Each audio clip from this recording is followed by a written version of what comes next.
Hello नमस्कार सबैजनालाई। आज म तपाईँहरूलाई डेनमार्कको तेस्रो सबैभन्दा ठुलो लाइब्रेरी घुमाउन लाग्दैछु है। यो लाइब्रेरी हो कोपेनहेगन होलवेल बिब्लियोटेक।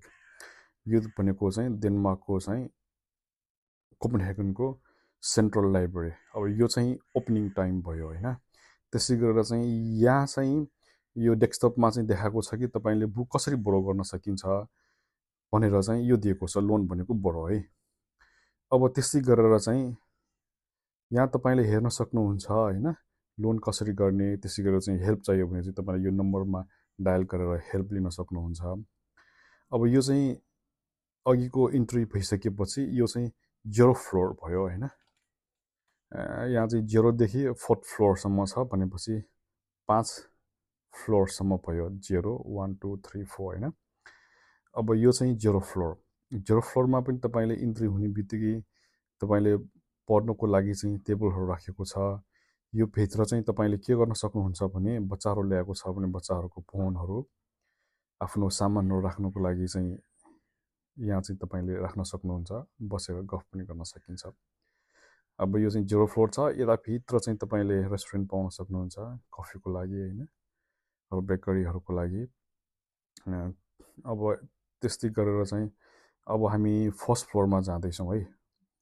यहाँ एउटा कुरा भनिहालौँ होइन, डेनमार्कमा चाहिँ डेनिस गभर्मेन्टले आफ्नो ल्याङ्ग्वेजको लागि, आफ्नो कल्चरको लागि प्रोटेक्ट गर्नको लागि हरेक ठाउँमा धेरै नै मेहनत गरेको चाहिँ देख्न सकिन्छ है। किन भन्दाखेरि हामी लाइब्रेरी जाँदाखेरि पनि बुकहरू, धेरै जसो बुकहरू चाहिँ डेनिस बुकहरू नै पाउँछ यहाँ, अरू बुकहरू पाउँदैन। पाउनलाई अलिक गाह्रो छ अथवा अर्डर गर्नलाई धेरै टाइम लाग्छ।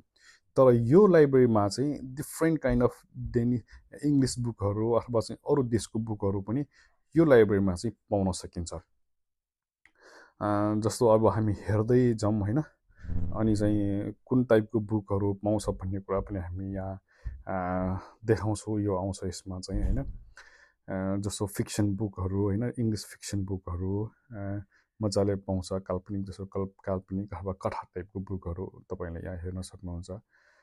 जस्तै यहाँ आउँछ, जस्तै यो हेर्नुहोस् है, फिक्सन इन इङ्ग्लिस होइन, फिक्सन इन इङ्ग्लिस बुकहरू चाहिँ यो सेक्सनमा तपाईँले लिन सक्नुहुन्छ अथवा चाहिँ बोरो गर्न सकिन्छ। जस्तो फर इक्जाम्पल यो बुकहरू पढ्नुहोस् है। एक्चुअली होइन, मैले एउटा लिएर देखाएँ। मैले हातैले यो भिडियो खिचेको कारणले गर्दाखेरि अलिकति फास्ट जस्तो भएको होला। यो सेक्सनमा चाहिँ तपाईँले इङ्ग्लिस बुकहरू हेर्न सक्नुहुन्छ। अरू अरू पनि बुक हामी देखाउँदै जाउँला।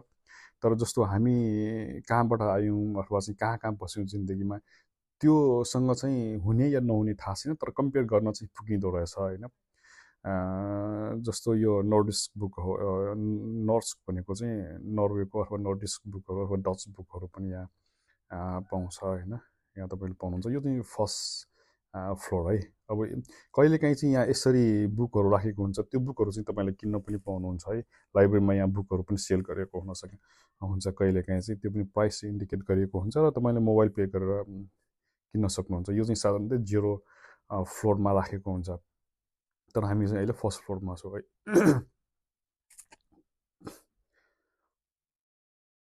अब यो चाहिँ क्रिमी स्पेन्डिङ होइन। यो क्रिमी भनेको इङ्ग्लिसमा चाहिँ क्रिमिनल र एक्साइटेड बुकहरू भनेको छ होइन। यो ठुलो छ लाइब्रेरी। फर्स्ट फ्लोर नै पुरा राउन्ड घुम्नुपर्छ। बिचमा चाहिँ अब लिफ्टहरू अनि चाहिँ पढ्याङहरू छ होइन, अनि पुरै राउन्ड घुम्नु पाउँछ।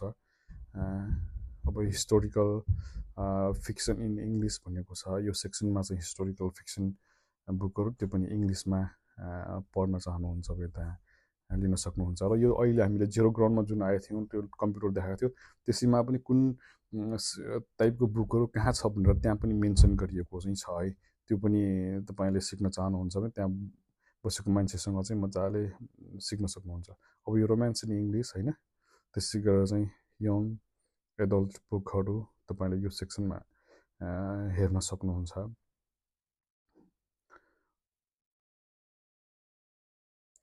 अनि यहाँ चाहिँ एउटा अर्को कुरा चाहिँ कस्तो छ भने होइन, यहाँ चाहिँ आज चाहिँ म स्याटरडे घुम्न गएको थिएँ। यहाँ चाहिँ फेरि एकचोटि भिडियो बनाउनको लागि चाहिँ होइन। अब अनि क्रिमिक इन इङ्ग्लिस यसरी होइन, मानिसहरू चाहिँ जुनै कुनामा बसेर मजाले आफ्नो मन परी तरिकाले बसेर चाहिँ पढिरहेको हुन सकिन्छ। मात्र यहाँ चाहिँ के ख्याल गर्नुपर्छ भने आफ्नो कारणले गर्दाखेरि अरूलाई डिस्टर्ब नहोस्। त्यो एउटा चाहिँ एकदमै महत्त्वपूर्ण छ। ख्याल गर्नुपर्ने कुरा चाहिँ होइन भने आफ्नो पाराले आफ्नो तरिकाले जसरी मन लाग्छ त्यसरी जहाँ मन लाग्छ त्यहीँ बसेर पढ्दा पनि कसैले केही भनिँदैन। यहाँ चाहिँ अरूलाई चाहिँ खासै जज गरिँदैन। जसले जे मन लाग्यो त्यसरी बसेर त्यही तरिकाले तपाईँले पढ्न सक्नुहुन्छ।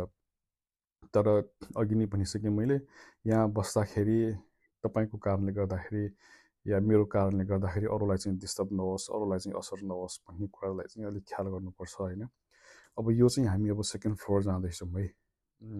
अघि 0 फ्लोर भयो, फर्स्ट फ्लोर भयो, अब सेकेन्ड फ्लोर जाँदैछौँ हामी होइन। यो चाहिँ अब ग्राउन्ड फ्लोर, फर्स्ट फ्लोरबाट हेर्दाखेरि चाहिँ 0 फ्लोरमा यस्तो देखिन्छ होइन। यहाँ चाहिँ अनि अर्को एउटा चाहिँ मलाई कम्पेयर गर्नु नभयो भने कम्पेयर अटोमेटिक नै हुँदो रहेछ होइन। जस्तो म पहिला चाहिँ केही वर्ष लन्डनमा बसेको थिएँ पढाइको सिलसिलामा। अनि त्यहाँ चाहिँ लाइब्रेरी, इभन लोकल लाइब्रेरी पनि ठुलो ठुलो नै छ होइन। अब यत्रो नै नभए पनि ठुल्ठुलै छ लाइब्रेरीहरू। त्यहाँ चाहिँ कस्तो प्रकारको फरक छ म अलिक हल्का हल्का भन्दै जाउँला। यो अरू अरू यो भिडियो चाहिँ ठ्याक्कै म्याच नहुने बेलामा होइन। त्यहाँ चाहिँ यो न्युज पेपरको बारेमा मलाई अलिक कुरा गर्न मन लागिरहेको थियो क्या। यो चाहिँ अहिले हामी सेकेन्ड फ्लोरमा आयौँ है। सेकेन्ड फ्लोरमा होइन, तपाईँले मान्छे देख्न सक्नुहुन्छ साइड साइडमा, त्यसरी पनि तपाईँले मजाले बसेर पढ्न सक्नुहुन्छ। अनि यहाँ चाहिँ हल्का गाइड दिएको छ है। यो चाहिँ लाइभ भनेको फोर्थ फ्लोरमा चाहिँ तपाईँले लाइभ कहिलेकाहीँ प्रोग्रामहरू गरिरहेको हुन्छ त्यो देख्न सकिन्छ। थर्ड फ्लोरमा चाहिँ पढ्नको लागि, टोइलेटको लागि होइन। अनि फ्यागलाई चाहिँ सब्जेक्ट वाइज पढ्नको लागि होइन। अनि यो सेकेन्ड फ्लोरमा पनि पढ्नको लागि, अनि लिफ्ट अथवा चाहिँ बुकहरू चाहिँ तपाईँले लोन भनेको बोरो गर्नको लागि यसरी दिइरहेको छ भनेर यो फर्स्ट इन्ट्री हुँदाखेरि पनि दिएको छ। यो प्रत्येक फ्लोरमा चाहिँ यो दिएको हुन्छ। अनि बियोग्राफी भनेको फिल्महरू पनि समटाइम्स देखाउँछ, या त्यो पनि देखाएको छ यो चाहिँ होइन। अब ब्याक टु अघिकै ठाउँमा चाहिँ अघिको कुरामा चाहिँ मैले के भनेको छु भन्दाखेरि, जस्तो लन्डनको केसमा लाइब्रेरीमा र यहाँ चाहिँ मैले के फरक पाएँ भने होइन, त्यहाँ चाहिँ न्युज पेपरहरू पनि धेरै जसो देशहरूको न्युज पेपरहरू पढ्न सकिन्छ। जस्तो लन्डनमा बसेर हामीले एउटा लोकल लाइब्रेरीमा पनि हामीले कान्तिपुर पढ्न सक्थ्यौँ क्या पहिला हामी त्यहाँ बस्दाखेरि। अनि मैले गर्न सकेको चाहिँ खोज भन्ने, सोच त मैले नेपालमै बस्दा पढेको थिएँ, खोज चाहिँ मैले लन्डनको उलिस भन्ने लाइब्रेरीमा लिएर पढेको थिएँ क्या। त्यहाँ चाहिँ त्यस्तो बुकहरू र रिसोर्सेसहरू एभाइलेबल थियो।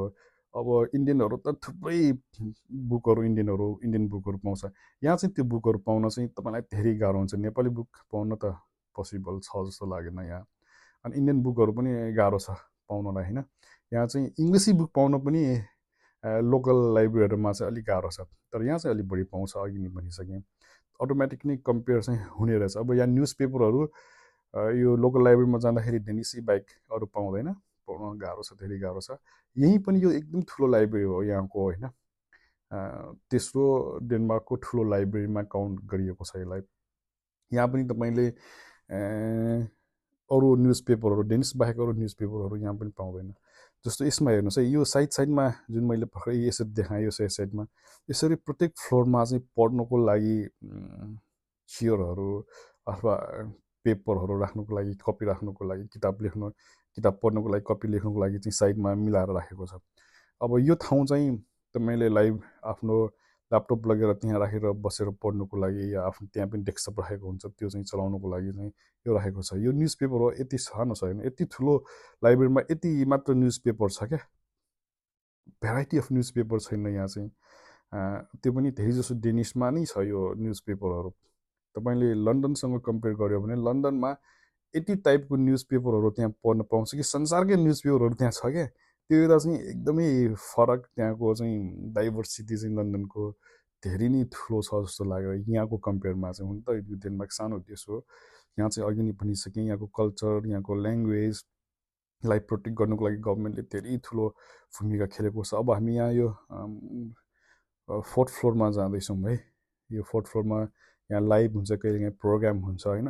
यो अनि साधारणतः यो फोर्थ फ्लोरमा चाहिँ तपाईँले यो लाइब्रेरीको मान्छेहरूसँग चाहिँ एपोइन्टमेन्ट लिएर चाहिँ भेट्न जानु छ या कुरा गर्नु जानु छ भने यो 4th फ्लोरमा चाहिँ हुन्छ त्यो चाहिँ एपोइन्टमेन्ट लिएर तपाईँसँग कसैसँग चाहिँ कुरा गर्न चाहनुहुन्छ भने टाइम लिएर चाहिँ कुरा गर्दाखेरि यो 4th फ्लोरमा चाहिँ तपाईँलाई टाइम दिन्छ त्यहाँ गएर तपाईँले भेट्न सक्नुहुन्छ र यहाँ चाहिँ नेपालबाट फर्स्ट टाइममा म आएको बेलामा पनि यो लाइब्रेरीमा चाहिँ म अनलाइनमा खोजेर वेबसाइट खोजेर एड्रेसहरू खोजेर गएको थियौँ अनि धेरै मान्छे पढिरहेको देखेपछि आफूलाई पनि अलिकति इन्करेज भयो त्यहाँ पढ्न चाहिँ अलिकति वातावरण राम्रो छ यहाँ पिसफुल छ एकदमै क्राउडेड एरियामा छ यो लोकेसन चाहिँ तर भित्र चाहिँ एकदम पिसफुल शान्त वातावरण होइन पढ्नको लागि चाहिँ एकदमै ठिक ठाउँ जस्तो लागेको तर यसको चाहिँ यहाँको एउटा लिमिटेसन चाहिँ के छ भने यसको ओपनिङ र क्लोजिङ टाइम छ क्या यो जस्तो यहाँको डेनमार्ककै पनि लोकल लाइब्रेरीहरू चाहिँ तिल 12 बजेसम्म पनि खोलिन्छ यहाँ हेर्नुहोस् है पढेर अब थाकेको होला सुतिर पनि छन् यहाँ कति मान्छेहरू 12 बजेसम्म पनि खुल्छ कति त 24 आवर्स पनि बसेर पढ्नु पाउँछ यहाँ लोकल लाइब्रेरी डेनमार्कमा चाहिँ होइन तर यो लाइब्रेरीमा चाहिँ नरेपोर्टको सेन्टर ठाउँमै छ यो राउन्ड टावरको नजिकै छ यो एकदम 5 मिनट्सको डिस्टेन्समा छ र यहाँ चाहिँ ओपनिङ टाइम र क्लोजिङ टाइम चाहिँ मेन्सन गरेको छ त्योभन्दा अगाडि पछाडि गएर तपाईँ यहाँ इन्ट्री गर्न सक्नुहुन्न र यसको चाहिँ एउटा मेन विशेषता यो लाइब्रेरीको के भन्दाखेरि यहाँ चाहिँ इन्ट्री चाहिँ सबैलाई फ्री हो यहाँ जो कोही पनि गएर पढ्न चाहिँ सकिन्छ तर बुक चाहिँ बोरो गर्न चाहनुहुन्छ भने यहाँको चाहिँ रेसिडेन्स हुनुपर्छ भनेको मतलब चाहिँ विदेशी भए पनि यहाँ बसेको चाहिँ हुनुपर्छ त्यो कार्ड चाहिँ हुनुपर्छ अनि चाहिँ त्यो येल्लो कार्ड एउटा सेक्युरिटी नम्बर हुन्छ त्यो भयो भने तपाईँले यहाँबाट चाहिँ बुकहरू चाहिँ बोरो गर्न सक्नुहुन्छ र यहाँ चाहिँ तपाईँले खोजेको बुक यो लाइब्रेरीमा अहिले छैन भने चाहिँ त्यहाँको